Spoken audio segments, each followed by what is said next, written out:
अप्रयापन्ता तदा स्मंका बला भीष्म भृशत्तम प्रयापन्ता तिव दमेशेता बला भीम भृशत्तम।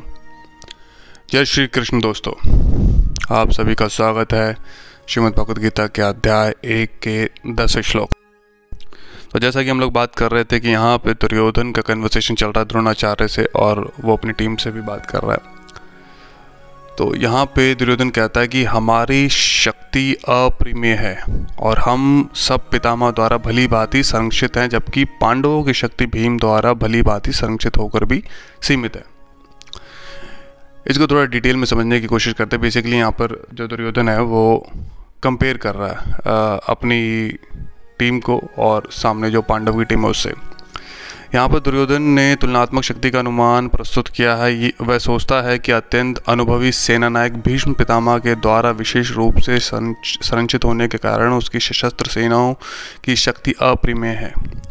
यानी कोई कह रहा है कि भीष्म पितामह जो कौरवों की टीम है उसको लीड कर रहे हैं, उन्होंने ऑर्गेनाइज करा है, वही लीड कर रहे हैं। तो दुर्योधन का कहने का मतलब है कि इसलिए उसकी जो टीम है ज़्यादा अच्छे से ऑर्गेनाइज भी है और ज़्यादा शक्तिशाली भी है एज़ कम्पेयर टू पांडव की टीम से। दूसरी ओर पांडवों की सेना सीमित है क्योंकि उनकी सुरक्षा एक कम अनुभवी नायक भीम द्वारा की जा रही है, जो कि भीष्म की तुलना में नगण्य है। यानी कि बेसिकली यहाँ पे यही कहा जा रहा है कि जो पांडव की जो टीम थी उसको जो लीड कर रहे थे भीम कर रहे थे। तो Bhim as compare to Bhishma Pitamah, तो ऑब्वियसली उनसे कंपेयर करें तो उनका एक्सपीरियंस, भीम का एक्सपीरियंस कम है। तो इसलिए दुर्योधन यही कह रहा है कि भीष्म की तुलना में तो भीम कुछ भी नहीं है, क्योंकि भीष्म एक तो एक्सपीरियंस भी थे और काफ़ी ज़्यादा नॉलेज भी थी उनके पास और बुज़ुर्ग भी थे उससे एज़ कम्पेयर टू भीम।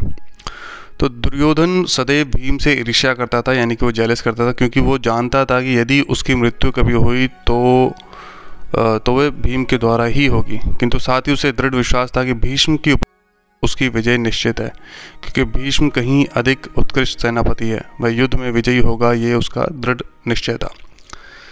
तो यहाँ पर ये क्लियर है कि दुर्योधन जो था भीम से तो स्टार्टिंग से ही जेलस फील करता था, डरता भी था। उसे ये मालूम था कि अगर उसकी कभी मृत्यु हुई तो भीम के द्वारा ही मरना है। लेकिन अगर भीष्म पितामह प्रेजेंट रहते हैं किसी भी युद्ध के मैदान में तो उसकी जीत हो सकती है, यानी वो जीत सकता है, दुर्योधन जीत सकता है। तो यहाँ पे जो मैं समझ पा रहा हूँ कि दुर्योधन अन्याय तो कर ही रहा था, गलत कर ही रहा था, और साथ साथ मुझे कहीं ना कहीं अहंकारी भी है और ओवर कॉन्फिडेंट भी दिखता है। तो आपको इस श्लोक से क्या समझ में आया, क्या नहीं समझ में आया, वो मुझे कमेंट करके ज़रूर बताना। आगे के श्लोक में बने रहना, क्योंकि आने वाले श्लोक बहुत ज़्यादा इंटरेस्टिंग, बहुत कुछ सीखने को मिलेगा आपको भी और मुझको भी। तो तब तक के लिए जय श्री कृष्ण। मैं आपसे मिलूँगा अध्याय 1 के 11वें श्लोक में। जय श्री कृष्ण।